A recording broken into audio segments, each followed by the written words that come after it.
Tungi soat 2. Butun dacha sukunat ichida atrofni faqat qarag'ayzorning shitirlashigina buzardi. Erim kutilmaganda shaharga ketgan. Men qo'shnimizning huvillab yotgan uyida yolg'iz uxlab yotgandim. Birdan eshik taqilladi. Ostonada o'g'limning 20 yoshli kursdoshi, ko'zlari olovdek yonib turgan yigit turardi. O'sha kecha chiroq o'chdi. Va o'sha zimziyo qorong'ulikda mening butun hayotim, o'tgan 20 yillik pokiza turmushim va kelajagim bitta dahshatli, ammo shirin xato bilan o'zgarib ketdi. Men 43 yoshimda o'g'limning do'stidan homilador bo'ldim. Assalomu alaykum.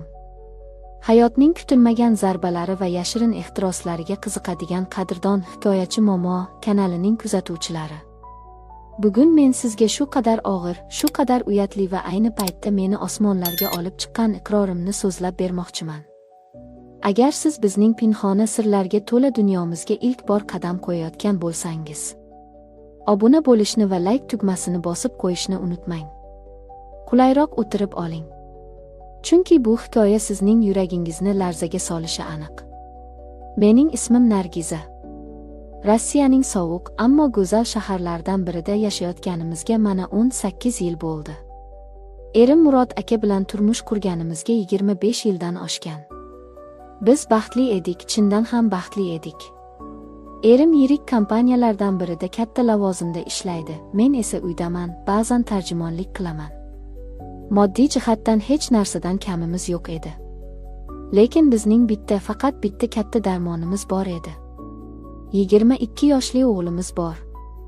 Lekin u tug'ilgandan keyin uyimizda boshqa chaqaloq yig'isi eshitilmadi. Men har doim qiz farzand orzu qilardim. Oyog'im yetmagan klinika, bormagan tabibim qolmadi.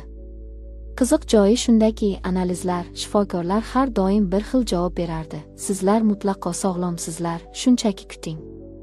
Lekin yillar o'tar, mening umidlarim so'nib, o'rnimga faqat ko'z yoshlar qolardi. 40 yoshga to'lganimda men bu orzuni butunlay ko'mib yubordim. Erim mehribonlik bilan, qo'y xafa bo'lma, xotin. Nasib qilsa, o'g'limiz uylanib, uyni nabiralarga to'ldirib yuboradi, derdi. Men ko'nikdim. Qaritig'lik sari qadam qo'ydim deb o'ylagandim. Ammo taqdir ustimdan qattiq kuldi. Yoz kunlari edi. O'g'limizning 20 yoshini shahar tashqarisidagi tabiat qo'ynida joylashgan dachamizda nishonlashga qaror qildik. Daryo bo'yi, qalin qarag'ayzor. Havoning tozaligi odamni mast qilardi. O'g'lim o'zining universitetdagi o'rtoqlarini, biz esa oilaviy do'stlarimizni taklif qildik. Kunduzi hamma narsa ajoyib o'tdi. Shashliklar, musiqalar, qadah so'zlari. Yoshlar hammasi hazilkash, quvnoq bolalar edi. Kech tushganda kattalar shaharga tarqaldi. O'g'lim o'z o'rtoqlari bilan dachada yoshlar bazmini davom ettiradigan bo'ldi. Biz erim bilan ularga xalaqit bermaslik uchun qo'shni tatar oilasining dachasiga tunashga o'tdik. Ular uzoq muddatga ketishgan, kalitni bizga tashlab ketishgandi. Tun yarmi oqdi. Men shirin uyquga ketgan edim. Birdan erimning telefoni jiringlab qoldi. Uning ishxonasida qandaydir favqulodda holat bo'libdi. Erim zudlik bilan shaharga borishi kerak bo'lib qoldi. Sen shu yerda uxlab turaver, men tezda borib kelaman. Yoshlarni yoniga kirib nima qilasan deb o'z mashinasida ketib qoldi. Men katta, xira yoritilgan uyda yolg'iz qoldim. Tinchgina uxlashga harakat qildim. Oradan qancha vaqt o'tdi bilmayman. Birdan eshik sekin, ammo qat'iy taqilladi. Cho'chib uyg'ondim. Ustimdagi yubka xalatni kiyib eshik tirqishidan qaradim. U yerda o'g'limning kursdoshi Asilbek turardi. U qop-qora sochli, uzun bo'yli, nigohlarida qandaydir yovvoyi erkinlik sezilib turadigan sportchi yigit edi. Men uni kunduzi ba'zida e'tibor berib ko'rgandim. U mendan ko'zlarini uzmasdi. Eshikni qiya ochdim. Nima bo'ldi, Asilbek?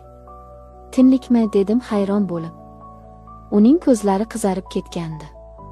Kechirasiz, Nargiza opa. Boshim qattiq og'rib ketyapti. U bolalar hammasi mast bo'lib uxlab qoldi. Sizda birorta og'riq qoldiruvchi dori yo'qmi, dedi u peshonasini ushlab. Men unga achinib ketdim. Kira qol, hozir aptechkani qarayman, dedim eshikni lang ochib. U ichkariga kirdi. Uning orqasidan anqiyotgan qimmatbaho atir hidi xonani to'ldirdi. Men sumkamni titkilayotgan edim. Birdan gumburlagan ovoz eshitildi-yu. Chiroq o'chdi. Shchit tashlab yuborgandi.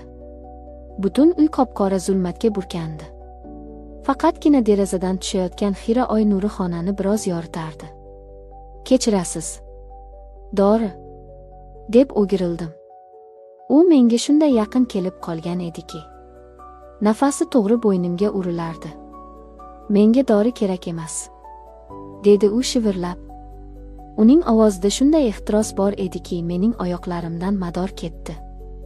40 yoshdan oshgan ayol, o'z o'g'lining do'sti oldida. Uning qaynoq qo'llari belimdan quchdi. Men yo'q demoqchi bo'ldim, qarshilik qilmoqchi bo'ldim. Lekin u meni shunday qattiq bag'riga bosdiki, yillar davomida erimdan ko'rmagan o'sha olovli ehtiros, o'sha yovvoyi xohish butun vujudimni kuydirib yubordi. O'sha tunda, zulmat ichida, men o'z g'ururimni, onalik hurmatimni butunlay unutdim. Men shunchaki ehtirosga taslim bo'lgan, aqlini yo'qotgan ayolga aylandim. Tong saharda u indamasdan chiqib ketdi. Men dahshat ichida qoldim. Nima qilib qo'ydim? Axir u o'g'limning do'sti-ku. Erim kelsa nima bo'ladi? Qanday qilib o'g'limning ko'ziga qarayman? O'sha kunyoq narsalarimizni yig'ib shaharga qaytdik. Men Asilbekni boshqa ko'rmadim. Lekin ko'rgan tushim endigina o'z dahshatini boshlayotgan ekan. Oradan 1,5 oy o'tdi. Menda o'zgarishlar boshlandi. Ertalablari ko'nglim ayniydi, boshim aylanadi. Avvaliga men buni qon bosimim o'ynayapti deb o'yladim. Lekin shifokor qabuliga borgach, olam boshimga qulagandek bo'ldi. Men homilador edim. 20 yillik kutilgan mo'jiza. Eng dahshatli, eng iflos yo'l bilan kelgandi. Erim bu xabarni eshitib, yosh boladek yig'lab yubordi. Xudoyim bizga rahm qildi, Nargiza. Men senga aytgandim, hammasi yaxshi bo'ladi deb meni quchoqlab osmonlarga sakratdi. U eng yaxshi klinikalarni kelishdi, ustimda pervona bo'ldi. Men tunda yostiqni tishlab qon yig'lardim. Qanday dahshat! Bu mening erimning bolasi emasligini, o'sha tundagi qorong'u xatoning mevasi ekanini faqat men bilardim. Homiladorligim yengil o'tdi. Va men uzoq kutilgan, pushti orzuyim bo'lgan qizchamni dunyoga keltirdim. Erim uni o'z jonidan ortiq yaxshi ko'radi. O'g'lim ham singlisini qo'lidan qo'ymaydi. Biz hammamiz baxtlimiz. Ammo bir kun telefonimga noma'lum raqamdan qo'ng'iroq bo'ldi. Go'shakni ko'tardim. Bu edi. Asilbek. Nargiza opa. Eshitdim, qizli bo'libsiz. Bu bola mendana, dedi u kinoya bilan. Men o'zimni muzlab qolgandek his qildim. Yuragim to'xtab qoldi. Yo'q. Adashyapsan. U mening erimning bolasi. Menga boshqa qo'ng'iroq qilma, deb telefonni o'chirib qo'ydim. Lekin har safar qizalog'imga qaraganimda mening qonim muzlab ketadi.